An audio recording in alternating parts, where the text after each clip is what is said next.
जय हिंद मेरे प्यारे बच्चों। आप सभी का मेरे चैनल में स्वागत है। आज मैं आपको एक ऐसी कहानी सुनाने वाली हूँ जिसको देखकर आपको पता चलेगा कि हमारे हृदय में करुणा का स्थान होना चाहिए, दूसरों के प्रति दया का भाव होना चाहिए, ना कि ईर्ष्या का भाव।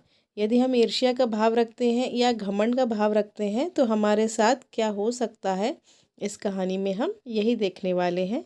लास्ट में मैं कुछ प्रश्न भी पूछूंगी, तो उन प्रश्नों का जवाब आप ज़रूर देना। चलिए देख लेते हैं ये कहानी।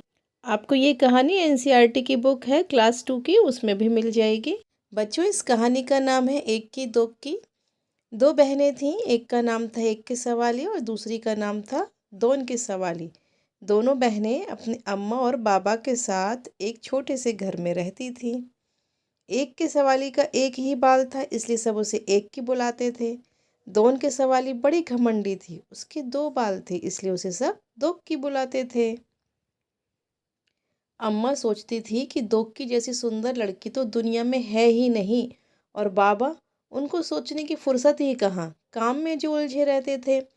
दोग की हमेशा अपनी बहन पर रौब जमाती रहती। एक दिन एक एक की घने जंगल में गई। चलते चलते वह घने जंगल के बीच आ पहुंची।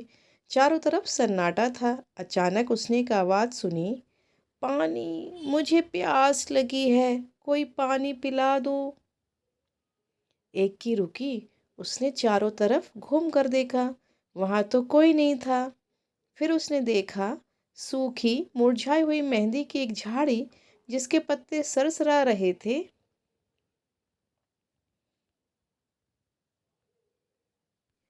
पास में ही पानी की धारा बह रही थी। एक की ने चुल्लू भर पानी भरकर एक बार, दो बार, कई बार झाड़ी के ऊपर डाला।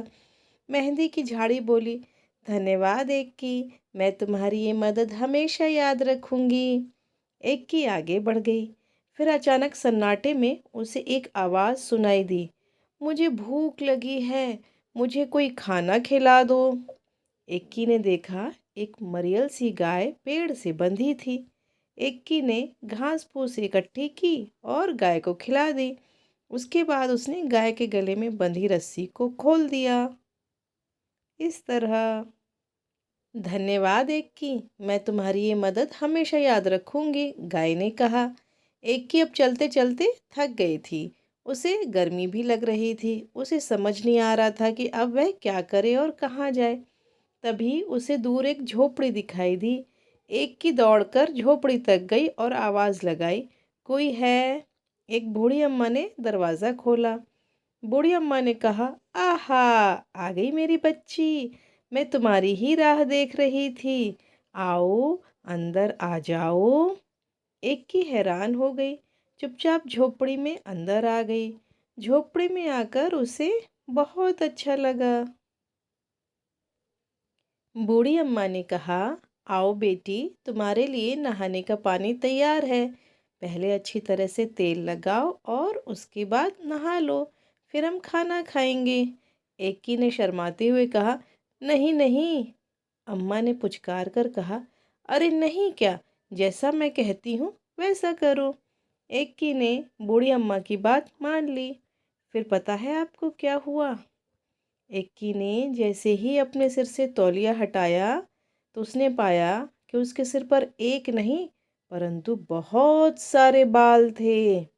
इक्की इतनी खुश हुई कि वह खाना खा ही नहीं सकी।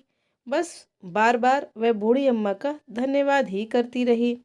बूढ़ी अम्मा ने मुस्कुराते हुए कहा, अब तुम घर जाओ बेटी और हमेशा खुश रहो। एक के तो जैसे पंख ही निकल आए। वह सरपट घर की तरफ दौड़ी। रास्ते में उसे गाय ने मीठा मीठा दूध दिया। झाड़ी ने हाथों पर रचाने के लिए मेहंदी दी। घर पहुंचकर एक की ने सारी कहानी सुनाई। दो की कहानी सुनते ही सीधे जंगल की तरफ भागी। दो की इतनी तेज भाग रही थी कि ना उसने प्यासी झाड़ी और ना ही भूखी गाय की पुकार सुनी। वह तो धड़धड़ाती हुई झोपड़ी में घुस गई और बूढ़ी अम्मा को हुक्म दिया, मेरे लिए नहाने का पानी तैयार करो। हाँ आओ, मैं तुम्हारी ही राह देख रही थी, पानी तैयार है, नहा लो, बूढ़ी अम्मा ने दोक्की से कहा। झटपट नहाने के बाद जैसे ही दोक्की ने तौलिया सिर से हटाया तो उसकी चीख निकल गई। दोक्की के तो 2 ही बाल थे और वे भी झड़ गए थे। रोते रोते दोक्की घर की तरफ चलने लगी। रास्ते में उसे गाय ने सींग मारा और मेहंदी की झाड़ी ने कांटे चुभो दिए। मगर अब दोक्की अपना सबक सीख चुकी थी। इसके बाद एक दोक्की अपने अम्मा बाबा के साथ खुशी खुशी रहने लगी। इस तरह रहने लगी वो, अम्मा पापा के साथ दोनों में दोस्ती हो गई। तो इस तरह आपने देखा बच्चों, जो व्यक्ति दयालु होता है, जिसके मन में दूसरों के लिए करुणा होती है, हमेशा मदद के लिए तैयार रहते हैं, उनकी भगवान भी मदद करता है। इसलिए हमेशा ये कोशिश करो कि दूसरों की मदद कर पाएँ और किसी के लिए बुरा ना सोचें, ना ही घमंड करें। तो बच्चों, इस कहानी से अब हम कुछ प्रश्न पूछेंगे। क्या बूढ़ी अम्मा पहले से जानती थी कि एक की और दो की उनके घर आने वाली हैं? तुम्हें कैसे पता चला? दूसरा प्रश्न है, दोक्की का मेहंदी की झाड़ी और गाय पर ध्यान क्यों नहीं गया? और तीसरा प्रश्न है, एक की ने झाड़ी और गाय की मदद कैसे की?